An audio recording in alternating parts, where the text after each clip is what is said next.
കാര്യം പറഞ്ഞാൽ ഇതുവരെയ്ക്കും ഡീനിന് എങ്ങനെ പ്രവർത്തിക്കണമെന്നുള്ള നിർദ്ദേശം ശരിക്കും എനിക്ക് തോന്നുന്നു ഡീനിന് കിട്ടിക്കാണില്ല.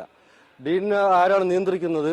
അവർക്ക് ഇതുവരെയ്ക്കും ഡീൻ ഏത് രീതിയിൽ പറയണം, എങ്ങനെ പ്രൊട്ടക്ട് ചെയ്യണം എന്ന് ഈ പറയുന്ന മാതിരി നമ്മൾ ക്യാപ്സൂളുകളെ പറയുന്ന മാതിരി എങ്ങനെ ഡീനെ ഒരു മാധ്യമപ്രവർത്തകരെ കണ്ടു കഴിഞ്ഞാൽ ഏത് രീതിയിൽ പറയണം ഇതുവരെയ്ക്കും ഡീനിന് നിർദ്ദേശം കിട്ടിക്കാണില്ല. ഇപ്പോൾ ഡീനിന് കൃത്യമായിട്ട് അവിടെ നിന്ന് നിർദ്ദേശം കിട്ടിക്കാണും, അവരെ പ്രൊട്ടക്ട് ചെയ്യുന്ന ആളുടെ നിർദ്ദേശം കിട്ടിക്കാണും, ഇങ്ങനെയൊക്കെ പോയി പറയണം, ഈ രീതിയിലേ പറയാവും. കിട്ടി ഏത് രീതിയിൽ പറയണമെന്ന് പറഞ്ഞ് ഡീന് കൃത്യമായിട്ട് പറഞ്ഞു. അല്ലാതെ ഡീനിനെ അറിയില്ല എന്ന് പറഞ്ഞു കഴിഞ്ഞാൽ ഒരു കാരണവശാലും അത് നമ്മൾ സമ്മതിക്കില്ല. കാര്യമെന്ന് പറഞ്ഞാൽ ഇത് 1 മണിക്കൂർ കൊണ്ട് നടന്ന സംഭവമല്ല, 2 മണിക്കൂർ കൊണ്ട് നടന്ന സംഭവമല്ല. ഇത് 3 ദിവസം തുടർച്ചയായി ഒരു റൂം, അതും ഒരു റൂമിൽ മാത്രമല്ല, 3 ദിവസം തുടർച്ചയായിട്ട് ഒരു റൂമിലും നടുക്കളത്തിലും വെച്ച് നടന്ന സംഭവം. അവന്റെ കരച്ചിൽ തന്നെ 1 കിലോമീറ്റർ വെളിയിൽ കേട്ടെന്നാ പറയുന്നത്.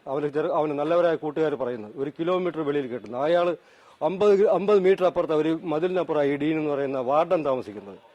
അപ്പൊ ഡീൻ അവിടെ ഇല്ലാന്ന് പറഞ്ഞു കഴിഞ്ഞാൽ നമ്മളെങ്ങനെ വിശ്വസിക്കും? 3 ദിവസം വാർഡൻ ഇല്ലാത്ത 3 ദിവസം വാർഡൻ ഇല്ല. എന്തിനാ ഒരു കോളേജ് അവിടെ പ്രവർത്തിക്കുന്നത്? എന്തിനാ അവിടെ യൂണിവേഴ്സിറ്റി? അതെ,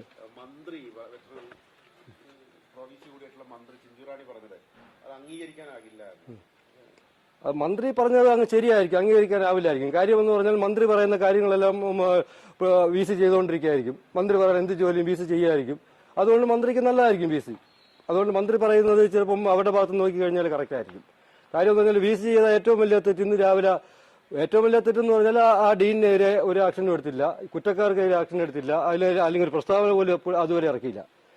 പിന്നെ ഇന്ന് രാവിലെ ഒരു ചാനലിൽ ഞാൻ കണ്ടു, എന്റെ മകന്റെ ബോഡി 19-ാം തീയതി പോസ്റ്റ്മോർട്ടം ചെയ്തുകൊണ്ടിരിക്കുന്ന സമയത്ത് വി സി അവിടെ നിന്ന് ഇന്റർവ്യൂ എടുത്തുകൊണ്ടിരിക്കുക. അതേ കോളേജിൽ അവിടെ നിന്ന് ഇന്റർവ്യൂ എടുത്തുകൊണ്ടിരിക്കുക അധ്യാപകർക്ക് അപ്ഗ്രേഡ് ചെയ്യാനായിട്ട്.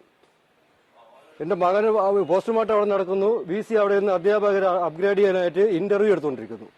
അപ്പോഴും പിന്നെ വി സിക്ക് ഒന്നും അറിയില്ല. അവർക്ക് അവർ അധ്യാപകരെ ഇതാണ് അപ്ഗ്രേഡ് ചെയ്യാനാണ് വലുത്, അല്ലെങ്കിൽ എന്റെ മകന്റെ പോസ്റ്റ്മോർട്ടം അല്ല, മകന്റെ മരണത്തെ സംബന്ധിച്ച് നമ്മൾ അറിയിച്ച് അതിന്റെ ഒഫീഷ്യലായിട്ട് എന്ത് കാര്യം ചെയ്യണം അതാണ് ചെയ്യേണ്ടത്. അപ്പൊ പിന്നെ വി സിയെ ഡിസ്മിസ്, സസ്പെൻഷനിലല്ലോ, ഡിസ്മിസ് ചെയ്യണം, അവിടെ നിന്ന് മാറ്റണം. പുള്ളിക്ക് അവിടെ ഇരിക്കേണ്ട യാതൊരു യോഗ്യതയില്ല. അതല്ല വലുത്. നമുക്കിവിടെ ഒരു എന്ത് പറയുന്നത്, ഒരു പണിമുടക്ക് വന്നാൽ പോലും നമ്മൾ കാണും, ചിലപ്പോൾ പറയും യൂണിവേഴ്സിറ്റി പരീക്ഷ മാറ്റിവെച്ചു, അല്ലെങ്കിൽ ഒരു ഇന്റർവ്യൂ മാറ്റിവെച്ചു, നമ്മൾ കേൾക്കും, പലപ്പോഴും കേട്ടിട്ടുണ്ട്. ഇത് വലിയ അത്യാവശ്യമുള്ള കാര്യമൊന്നുമല്ല, ഒരു അപ്ഗ്രേഡ് ചെയ്യണ ഒരു ഇന്റർവ്യൂ. അപ്പൊ ഇതൊക്കെ അവർ നിസ്സാരമാണ്, അല്ലെങ്കിൽ അവർ പാർട്ടി നിയന്ത്രിച്ചുകൊണ്ട് പോവുക.